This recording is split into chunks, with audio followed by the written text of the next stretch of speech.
नमस्कार दोस्तों, कहानी क्राइम चैनल पर आपका स्वागत है। दोस्तों, आज की हमारी जो क्राइम की कहानी है वो है सीहोर मध्य प्रदेश से। तो चलिए दोस्तों, शुरू करते हैं क्राइम की इस सच्ची कहानी को। ये घटना मध्य प्रदेश के सीहोर जिले के आष्टा थाने की है। 12 नवंबर 2018 को आष्टा के टीआई कुलदीप खत्री थाने में बैठे थे। तभी क्षेत्र के कोठारी गांव का हेमराज अपने गांव के कन्हैया लाल को साथ लेकर टीआई के पास पहुंचा। उसने उन्हें अपने 29 साल के बेटे नरेश वर्मा के लापता होने की खबर दी। हेमराज ने बताया कि नरेश कराटे में ब्लैक बेल्ट होने के अलावा पावर लिफ्टिंग का राष्ट्रीय स्तर का खिलाड़ी रह चुका है। वो सीहोर में अपना जिम खोलना चाहता था। जिम का सामान खरीदने के लिए वो सुबह 10 बजे के आसपास घर से 4 लाख रुपए लेकर निकला था।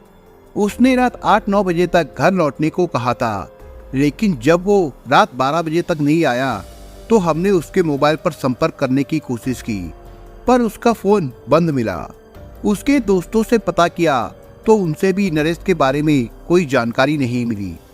नरेश के पास 4 लाख रुपए होने की बात सुनकर टीआई कुलवंत खत्री को मामला गंभीर लगा। इसलिए उन्होंने नरेश की गुमशुदगी दर्ज करके मामले की जानकारी एसपी राजेश चंदेल और एडिशनल एसपी समीर यादव को दे दी।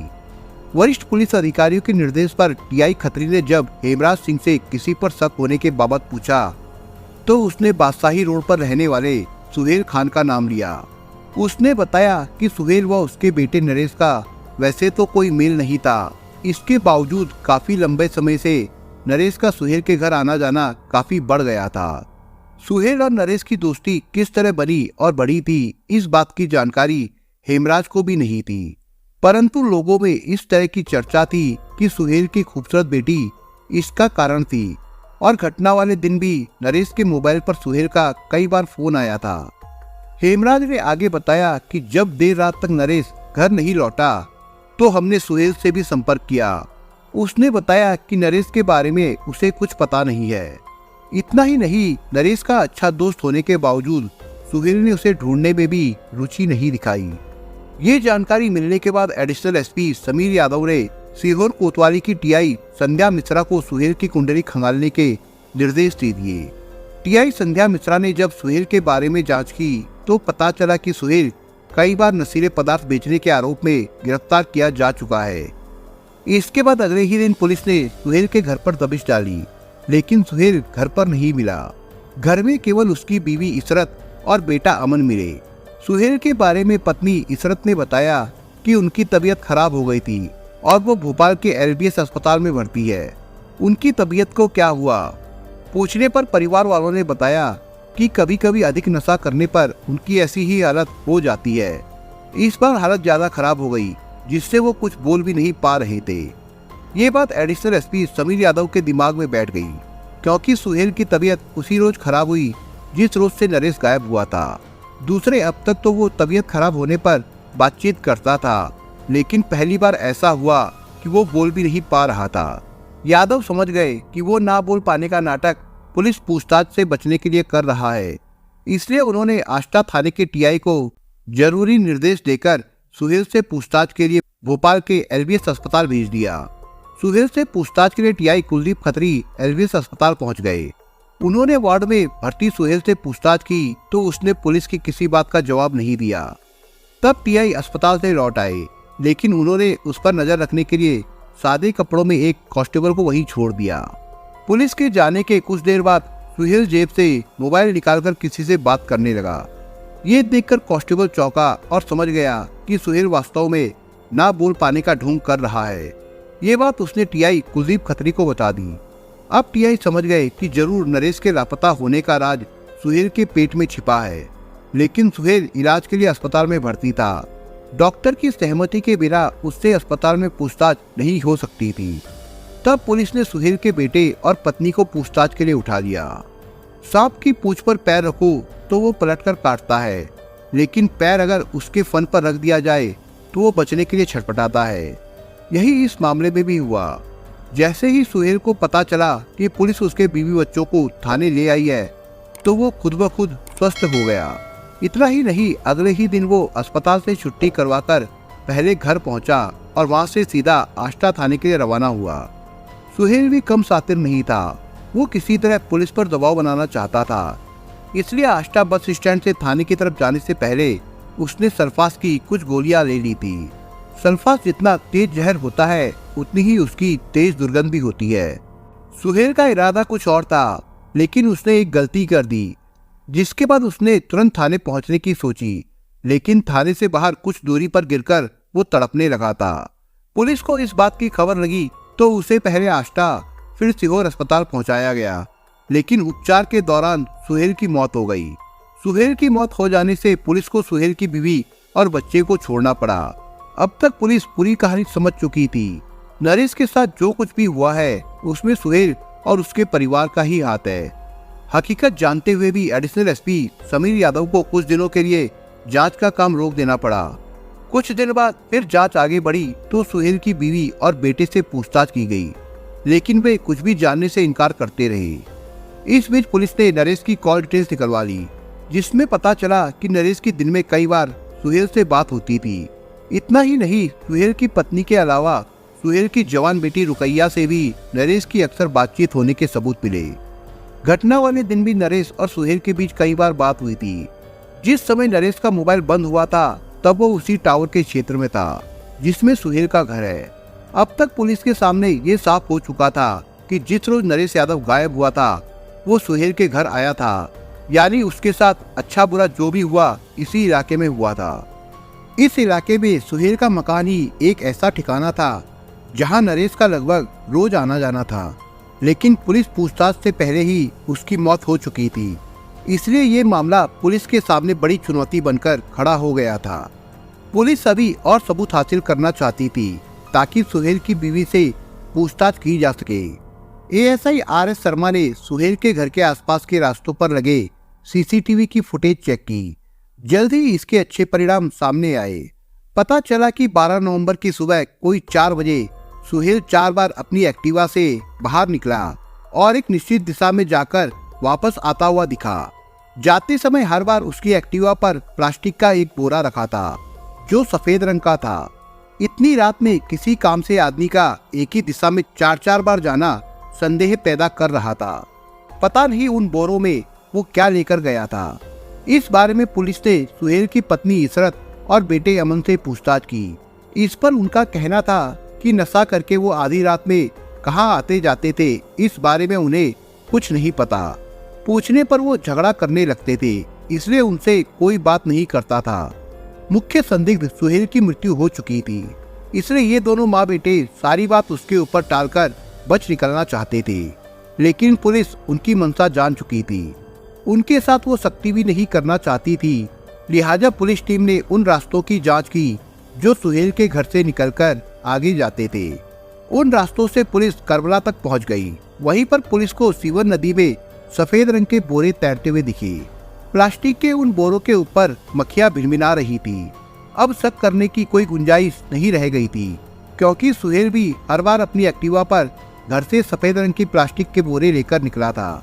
पुलिस ने उन बोरों को बाहर निकालकर खोला तो उनमें से एक युवक का 8 टुकड़ों में कटा सड़ा गला शव मिला। पुलिस को 3 बोरे मिल चुके थे, चौथा बोरा वहां नहीं था, यानी मृतक के पैर अभी नहीं मिले थे। पुलिस चौथे बोरे को भी तलाशती रही। दूसरे दिन सुबह कुछ दूरी पर चौथी बोरी भी मिल गई, जिसमें शव के पैर व खून से सने कपड़े और जूते थे। इन अंगों को जब नरेश के भाई को दिखाया गया तो उसने शव की पहचान नरेश के रूप में कर दी। मामला अब सीहोर कोतवाली के हाथ आ चुका था, इसलिए एडिशनल एसपी समीर यादव के निर्देश पर टीआई संध्या मिश्रा की टीम ने सुहेल के घर की तलाशी ली तो टीम को एक कमरे की दीवारों पर लगे खून के दाग मिल गए, जिनके नमूने जांच के लिए सुरक्षित रख लिए गए। घर की दीवारों पर खून के धब्बे मिलने के अलावा नरेश वर्मा की शव भी बरामद हो चुका था, इसलिए अब सुहेल की पत्नी और बेटे के सामने बचने का कोई रास्ता नहीं था। पुलिस ने इशरत और उसके बेटे से पूछताछ की तो उन्होंने स्वीकार कर लिया कि 11 नवंबर को किसी बात पर नरेश से विवाद हो जाने पर सुहेल ने नरेश की हत्या कर दी थी। माँ बेटी द्वारा अपराध स्वीकार करने के बाद पुलिस ने उनके घर से हत्या में प्रयुक्त चाकू और बाका के अलावा खून सने कपड़े भी बरामद कर लिए। दोनों से पूछताछ के बाद नरेश वर्मा की हत्या की जो कहानी सामने आई वो कुछ इस प्रकार से थी।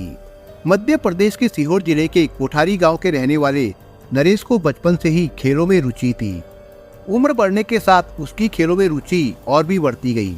नतीजतन उसने कराटे में ब्लैक बेल्ट हासिल कर ली। इसके अलावा वो पावर लिफ्टिंग जैसे खेल में भी बढ़ चढ़कर भाग लेने लगा। पावर लिफ्टिंग के राष्ट्रीय स्तर की प्रतियोगिताओं में भाग लेकर उसने मेडल भी हासिल किए। खेलों में उसे बेहद लगाव था, इसलिए वो इसी क्षेत्र में अपना कैरियर बनाना चाहता था। जब उसे मन मुताबिक नौकरी नहीं मिली तो उसने सीहोर में अपना खुद का जिम खोलने की कवायद शुरू कर दी। वैसे भी उसके पिता कोठारी गांव के संपन्न किसान थे। उसके पास पैसों की कोई कमी नहीं थी। सीहोर में ही दुल्हा बादशाह रोड पर सुहेल अपने परिवार के साथ रहता था। सुहेल कोकीन और ब्राउन शुगर बेचता था। वो कई सालों से नए युवकों को अपने जाल में फंसाकर नशे का लती बना देता था। कोकीन और ब्राउन शुगर की तस्करी के आरोप में वो कई बार गिरफ्तार होकर जेल जा चुका था, लेकिन जमानत पर बाहर आने के बाद वो फिर से इसी धंधे से जुड़ जाता था। केवल सुहेल ही नहीं, इस काम में उसका पूरा परिवार उसके साथ मिला हुआ था। सुहेल पैसे वाले युवकों से दोस्ती कर उन्हें अपने घर बुलाता, जहां उसकी पत्नी इशरत और खूबसूरत बेटी रुकैया पिता के इशारे पर उस युवक पर ऐसा जादू चलाती कि वो बार बार उसके घर के चक्कर लगाने लगता था। जब सुहेल देखता कि शिकार उसके फैलाए जाल में फंस चुका है तो पहले वो उसे कोकीन या ब्राउन शुगर का फ्री में नशा करवाता था। फिर बाद में धीरे धीरे नशे की पुड़िया के बदले पैसे वसूलने लगता था। जब युवक को नशे की लत लग जाती तो उसकी पत्नी और बेटी शिकार से दूरी बना लेती थी, लेकिन तब तक उस युवक की चाह दूसरे सुख से अधिक नशे के सुख की बन जाती थी। इसलिए वो सुहेल का गुलाम बनकर रहने के लिए भी तैयार हो जाता था। जिसके बाद सुहेल उससे तो पैसा लूटता ही था, साथ ही उसकी मदद से दूसरे लोगों को भी अपने नशे का आदी बना देता था। कोई 1.5-2 साल पहले एक युवक के माध्यम से सुहेल को पता चला कि कोठारी के रईस किसान का जवान बेटा जिम खोलने के लिए सीहोर के चक्कर लगा रहा है। नरेश देखने में भी हैंडसम था, इसलिए मोटी मुर्गी देखकर सुहेल किसी तरह नरेश से जान पहचान करने के बाद एक रोज उसे अपने घर ले आया। वास्तव में सुहेल शिकार को फंसाने के लिए हर किस्म के हथियार का इस्तेमाल करता था, इसलिए नरेश को फंसाने के लिए सुहेल की पत्नी और बेटी रुकैया खुलकर अपना जादू दिखाने लगी। नरेश भी रुकैया की खूबसूरती पर फिदा हो गया, जिससे वह अक्सर सुहेल से मिलने के बहाने उसके घर आने जाने लगा। आखिर रुकैया उसे फंसाने में सफल हो ही गई। फिर सुहेल ने धीरे धीरे नरेश को मुफ्त में कोकीन और ब्राउन शुगर का नशा करवाना शुरू कर दिया। जब वो नशे का आदी हो गया तो सुहेल ने नशे की कीमत वसूलनी शुरू कर दी। नरेश के पास पैसों की कमी नहीं थी, इसलिए वो रुकैया के चक्कर में पैसा लुटाने लगा। योजना के अनुसार नरेश के नशे की गिरफ्त में आ जाने के बाद रुकैया को पीछे हट जाना था, लेकिन नरेश के मामले में रुकैया खुद शिकार हो चुकी थी, इसलिए वो नरेश से नजदीकी बनाए रही, जिसके चलते सुहेल को नरेश से परेशानी होने लगी। लेकिन वो खूब पैसा लुटा रहा था, इसलिए सुहेल अपनी आंखें बंद किए रहा। धीरे धीरे नरेश के हाथ की वो रकम खत्म होने लगी जो उसने जिम खोलने के लिए घर से ली थी।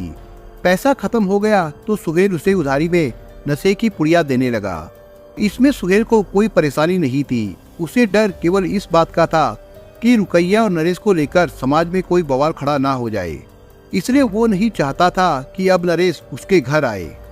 लेकिन नरेश के ऊपर प्यार और कोकीन का ऐसा नशा सवार था कि गांव से निकलकर सीधे सुहेल के घर पहुंच जाता। बाद में धीरे धीरे नरेश को अपनी गलती का एहसास होने लगा था, उसका स्वास्थ्य भी गिरने लगा था, इसलिए उसने सुहेल के घर जाना कुछ कम कर दिया। सुहेल को अब अपने पैसों की चिंता होने लगी जो नरेश के ऊपर उधार थे। 11 नवंबर को नरेश ने जिम के उपकरण खरीदने के लिए घर से 4 लाख रुपए लिए, लेकिन पैसा जेब में आया तो उसे नशे की सुध आ गई। वो सीधे सुहेल के घर जा पहुंचा, जहां सुहेल ने नशे की पुड़िया देने से पहले अपने उधार के 2 लाख रुपए मांगे। इस पर नरेश ने कहा कि पैसा तो उसके पास इस समय भी है, लेकिन वो इससे जिम का सामान खरीदने जा रहा है। बाद में जिम से पैसे कमाकर उसका सारा हिसाब किताब वो चुकता कर देगा। उस दौरान नरेश की नजरें घर में रुकैया की तलाश कर रही थी। ये देखकर सुहेल का दिमाग हिल गया। उसे लगा कि अगर आज नरेश का फाइनल हिसाब कर दिया जाए तो उसका पैसा वसूल हो जाएगा। ये सोचकर उसने कमरे में पड़ा चाकू उठाकर सीधे नरेश के सीने पर वार कर दिया। नरेश काफी ताकतवर था, चाकू से घायल होने के बावजूद भी वो सुहेल से भिड़ गया। इधर कमरे में हल्ला सुनकर सुहेल की पत्नी इशरत और बेटा अमन अंदर पहुंचे तो वहां का नजारा देखकर वो चौंक गए। चूंकि नरेश सुहेल पर भारी पड़ रहा था, इसलिए सुहेल ने पत्नी और बेटे से मदद करने को कहा। इशरत और अमन नरेश पर पिल पड़े, जिसके चलते सुहेल ने जल्द ही उस पर चाकू से कई वार करके उसका खेल खत्म कर दिया। अब जरूरत नरेश के शव को ठिकाने लगाने की थी। इतना भारी शव एक बार में चोरी छिपे कहीं नहीं ले जाया जा सकता था, इसलिए तीनों ने मिलकर बांके की मदद से रात में ही नरेश के शव के 8 टुकड़े कर दिए। इसके बाद एक प्लास्टिक के बोरे में धड़ और दूसरे में सिर तथा तीसरे में हाथ व चौथे बोरे में उसके पैर एवं कपड़े और जूते भर दिए। फिर रात में 4 बजे के करीब सुहेल अपनी स्कूटी पर एक एक बोरा ले जाकर करबला के पास सिवन नदी में फेंक आया। इस दौरान रात में ही नरेश के घर वाले बेटे के बारे में सुहेल से पूछ चुके थे, इसलिए वो समझ गया कि अगर वो घर पर रहा तो फंस जाएगा। योजना अनुसार सुबह होते ही वो बीमारी के नाम पर भोपाल के एलबीएस अस्पताल में भर्ती हो गया, लेकिन एडिशनल एसपी समीर यादव के सामने उसकी एक नहीं चली, जिसके चलते खुद सुहेल के हिस्से में मौत आई, जबकि आरोपी मां बेटे को मिली सलाखें। इशरत और अमन से पूछताछ के बाद पुलिस ने उन्हें न्यायालय में पेश किया, जहां से दोनों को जेल भेज दिया गया था। दोस्तों, इस कहानी के बारे में आपके विचार क्या है, हमें कमेंट बॉक्स में जरूर बताएं। और दोस्तों, अगर आपको हमारा काम पसंद आया हो तो वीडियो को लाइक शेयर जरूर करिए। और अगर आपने अभी तक चैनल को सब्सक्राइब नहीं किया हो तो जाने से पहले चैनल को सब्सक्राइब जरूर करिए दोस्तों। धन्यवाद।